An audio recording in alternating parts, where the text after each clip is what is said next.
¿Cómo te va? Fernando Galván te saluda, buen día. Buenos días, Fernando, ¿cómo estás? Bien, muy bien. Bueno, Victoria, este informe marca una situación difícil, ¿no? Difícil, pero real. 35% de chicos que todavía reciben castigo físico como método de disciplina, algo que suponíamos que ya no existía, ¿no? 35 en realidad, más casi el 7% que recibe castigo físico severo, o sea que estamos Ujú. hablando de un poquito más de un 42% si miras los números. Mirá vos, ¿y esto, Victoria, se da en algún conglomerado o en algún contexto particular o está generalizado? No, es generalizado, que es un poco lo que venimos repitiendo, aprovechando esta instancia de que estos temas se pongan en la agenda, Ujú. porque históricamente hay un prejuicio de que esto tiene que ver con nivel educativo o nivel socioeconómico o condiciones de hábitat, pero lo que hace al maltrato físico en materia de crianza no se cruza con ese dato Ujú. y la realidad es que son datos generales los que tenemos a nivel nacional. Exacto. El número es muy significativo. Si hablamos de 35%, estamos hablando de un tercio de la población, no es poca cosa, ¿no? De niños, sí, absolutamente. Que en realidad si vos le sumas, el maltrato puede ser también emocional, puede Sí. ser verbal, puede ser simbólico, además de físico. Cuando vos haces la suma de todos los tipos de maltrato, el 70% de los niños en la Argentina recibe maltrato, y según las estadísticas, de manera diaria o semanal. eh, Ujú. Sumando, digamos, que son agresiones verbales, castigos físicos severos y maltrato emocional. Estamos hablando de, digamos, ya el 70% es la mayoría. Claro, claro, exacto. Y Y, además, si vos, lo cual es muy preocupante porque en relación al castigo físico, si vos ves lo que son los datos de UNICEF siempre, cuando le preguntan a los padres qué opinan ujú. respecto del uso del castigo físico para criar, el 90% te dice que está mal, Ujú, claro, pero después lo el aplican. 42% lo ejerce. O sea, estamos hablando de casi un 7% que ejerce el castigo físico severo como método de disciplina. Cuando decimos severo, Fernando, estamos hablando de golpear niños con objetos contundentes, de dar palizas, de golpear una y otra vez, que digamos, son situaciones que llevan a que los chicos tengan lesiones físicas que los dejen o internados o en la guardia. Ujú. Y ese es un 7%. Además del 35% que recibe un famoso chirlo a tiempo, Ujú. digamos, o un tirón de pelo o un tirón de orejas. Ujú. Pues es Eh, que nosotros nos metimos en este tema, primero porque nos preocupa el tema de la infancia particularmente, pero además porque en Salta tenemos un caso testigo, que es de un chiquito que justamente por este método de castigo ha fallecido. Entonces, es una situación, y por eso te preguntaba si esto se daba en un contexto particular, en un conglomerado particular, porque notamos, advertimos cómo esto va creciendo y cómo se va instalando esto en la sociedad y se va normalizando lamentablemente esto en la sociedad, ¿no? Sí, o sea, llevamos muchísimos años hablando de lo que es la crianza respetuosa o la disciplina positiva o crianza positiva, que es digamos, la crianza sin el uso del castigo físico ni de ningún tipo de maltrato. Sin embargo, esta situación sigue muy naturalizada. Cuando vos hablas de un chiquito que termina falleciendo por estos maltratos, estás hablando de un chiquito que donde no solo más allá de lo que ha sucedido su ámbito en su contexto inmediato, en la intimidad de su hogar, es un chiquito al que le falló el sistema en general, le falló el sistema Claro, educativo como detector del problema, le falló el sistema de salud como detector del problema, porque es un chico que acude a las guardias repetidas veces con lesiones graves. ujú, Y estamos hablando de tanto en salud como educación, de todos denunciantes obligados. Y nadie denuncia, no solo nadie denuncia, sino que cuando la familia hace una denuncia, la justicia la desoye, ujú. porque no investiga, porque no hace pericias, entonces queda un chico en manos de un sector de su familia que lo terminan asesinando. Entonces, ahí nos tenemos que plantear cómo está funcionando el sistema en general de protección del menor. Uh-huh. Y la realidad es que tenemos, entre otras cosas, un sistema muy desbordado, porque el otro día teníamos discusiones teóricas con jueces del sector de menores que decían, había sectores que decían esto es falta de empatía, esto es falta de interés. Y parte del sector judicial decía también es desborde del sistema, donde no alcanzan los profesionales, donde hay jueces, cantidad de jueces de menores sin nombrar desde hace 8 años. Claro. Teniendo juzgados subrogantes, digamos, subrogando juzgados con un secretario, y te llegan cantidad de causas que cómo las seguís con la seriedad que merece la protección de un menor.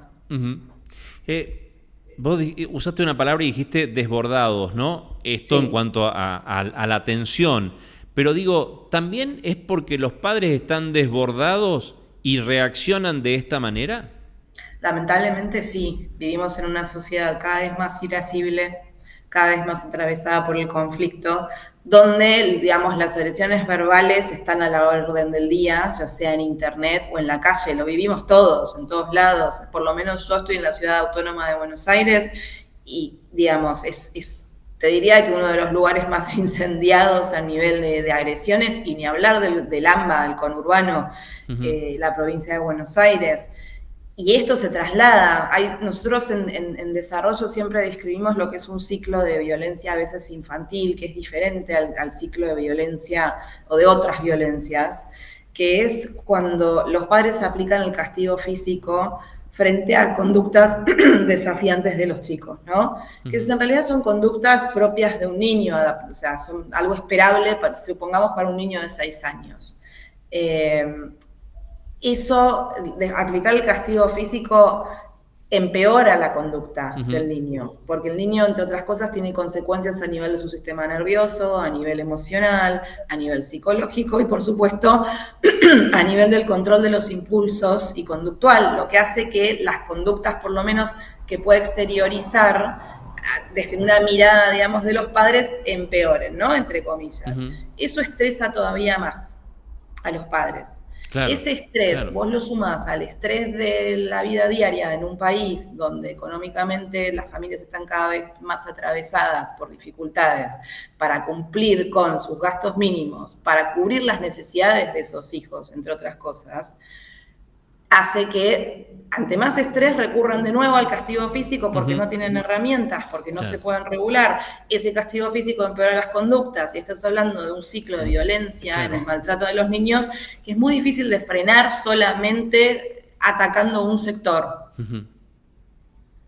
Claro, y ahí nos damos con una realidad dura y triste de la Argentina. No hay cómo atacarlo al problema desde todos los sectores, ¿no? Es que el problema es sistémico y también, entre otras cosas, nos tenemos que poner de acuerdo. Estas cuestiones son transversales y verticales y atraviesan a todos los sectores. Entonces, hay políticas de Estado que tienen que suceder y existir en el largo plazo. Cuando yo te digo los juzgados de menores desbordados, excepto los de Cava, porque tienen a la OVD, que es la Oficina de Violencia Doméstica, que depende de la Corte Suprema, en el resto de los sectores del país hay un desborde absoluto. Y estamos hablando de que esto ya lleva 2 gobiernos y medio. Es una problemática que atraviesa cualquier sector, de la cual no es una prioridad, no es una prioridad en la agenda. Claro, pero sí estamos sembrando un problema a futuro, porque estos chicos que reciben la violencia física como castigo la van a replicar después en el futuro.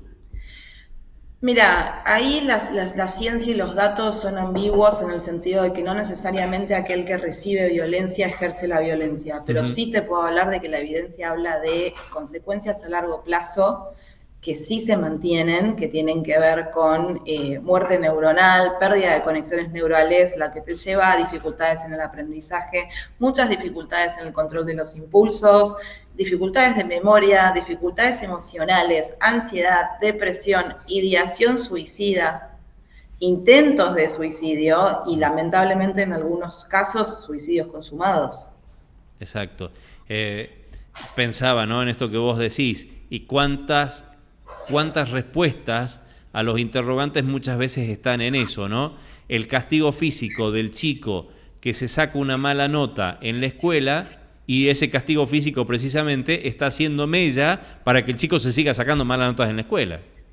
Porque además vos sabés que hay algo que en esto desde las neurociencias de la educación lo sabemos hace por lo menos 25 años, es que el cerebro no aprende en condiciones de estrés. Exacto. Cuando vos estás estresado por lo que sea, imagínate cuando sos víctima de maltrato en tu casa, digamos, estamos hablando de un cerebro que recibe un estrés tóxico con un cortisol elevadísimo en forma permanente, ¿no? Que es lo que genera la muerte neuronal, las podas sinápticas y demás. Ese cerebro no puede aprender en esas condiciones. Por lo tanto, también ahí tenés otro ciclo. O sea, es el mismo ciclo donde el castigo físico empeora cualquier situación que al padre lo altera y lo estresa más, aplica más castigo físico y tenés una rueda de nunca terminar. Tal cual, sí, estamos inmersos en un círculo vicioso del que no logramos salir. Insisto, vos dijiste dos situaciones. Salud y educación están obligados a la denuncia, ¿no? Como primer elemento, si queremos empezar a cambiar esto, de que alguien se haga responsable, y nosotros ciudadanos comunes también, si advertimos la situación, ir y denunciar también. Un sistema que a lo mejor es lerdo y demás, la justicia ya lo mostró con el caso Lucio, creo que es un caso emblemático, ¿no? Actúan tarde y mal, pero bueno, pero si la escuela no lo denuncia en su momento, tampoco hacemos nada. La ley de protección del menor en realidad dicta que todos tenemos que denunciar si somos testigos de un posible caso de maltrato o abuso infantil.